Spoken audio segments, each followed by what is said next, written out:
Good morning and greetings on day 20, halfway through this transformative personal journey through Lent.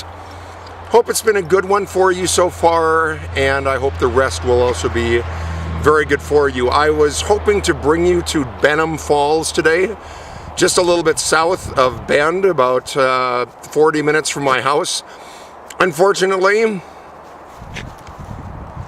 the road is closed for the season, and so I maybe will be able to bring you there in another couple weeks when it opens up and when the snow is gone. We're halfway through. We're talking about these empowering questions that give you empowered answers, questions that, rather than spinning you down, really rather build you up.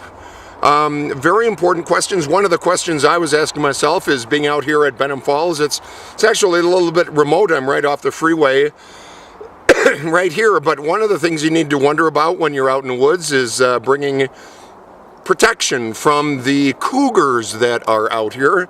We don't have grizzly bars like they do in Minnesota, but we do have cougars out here, and so I just wanted to show you my backpack that I bring with me all the time. You can see the cougar mace here. I have one on the other side too, so every time I go hiking I bring my backpack with cougar mace. But I also today just wanted to bring a little more protection just in case cougars were here. My mean and vicious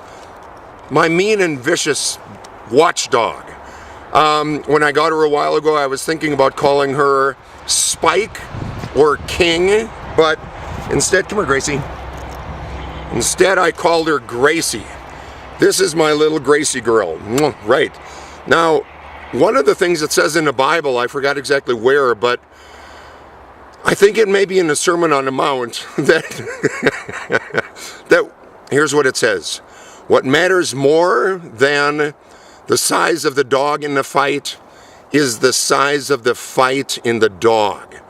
This is my mean, vicious watchdog. Don't let the pink ribbons on her ear detract from really the size of the fight in the dog. This is Gracie. She got groomed yesterday, so she's out here with me. I fear she may be more cougar bait than cougar protection. But think of those questions that we deal with. The devotion today deals with the issue of self-affirmation. First time I heard of the word self-affirmations, I thought, what a crazy thing. Who needs that? But the longer I've been around, the more I've been a pastor, the more important I think it is for pastors to say in their sermons, you are a child of God. You belong to God. You believe in God, and you will become the child that God created you to be. That's what I suggest that you start saying to yourself. In a sermon a while back, I had little cards printed up with that affirmation. I'm a child of God who belongs to God, believes in God, and will become the child of God that God created me to be. Put it on your mirror when you brush your teeth, on your car. I made reference to that a couple of days ago.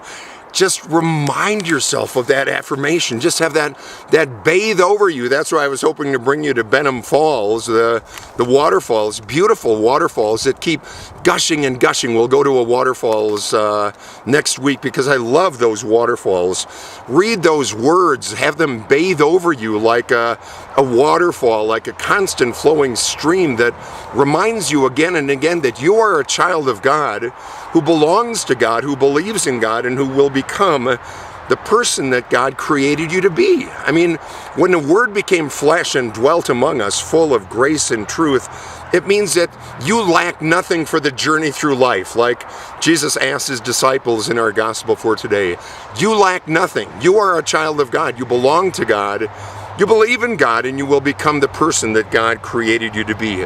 There's hope and there's promise in this transformative journey through Lent, that it will be one of significance for you.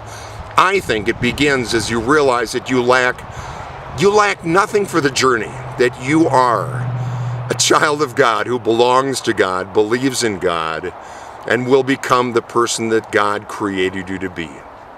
I look forward to seeing you tomorrow. Bye-bye.